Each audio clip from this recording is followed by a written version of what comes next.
রাজনগর থানা সৌজন্যে পথ নিরাপত্তা বিষয়ে সচেতনতামূলক কর্মসূচি পদযাত্রায় বিডিও ওসি সহ বিশিষ্টরা। রাজনগর থানা সৌজন্যে পথ নিরাপত্তা বিষয়ে সচেতনতামূলক কর্মসূচি গ্রহণ করা হয়। রাজনগর থানা থেকে বের করা হয় একটি পদযাত্রা। থানা মোড়, বড়বাজার, বণিকপাড়া, চৌরাস্তা মোড়, বাসস্ট্যান্ড প্রভৃতি রাস্তা পরিক্রমা করে।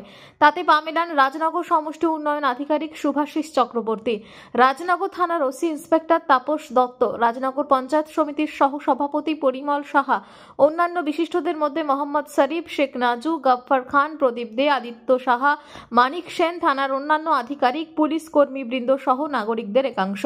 সেফ ড্রাইভ সেফ লাইফ বিষয়ে সচেতনতার বার্তা দেওয়া হয় অডিও ব্যানার পোস্টারের মাধ্যমে।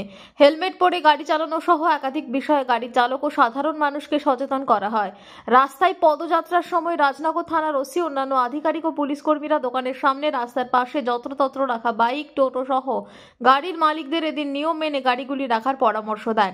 নিয়ম না মানলে পরবর্তী সময় পুলিশ পদক্ষেপ নেবে বলে জানানো হয় থানার পক্ষ থেকে। এমন উদ্যোগ ও কর্মসূচির প্রশংসা করেন অনেকেই।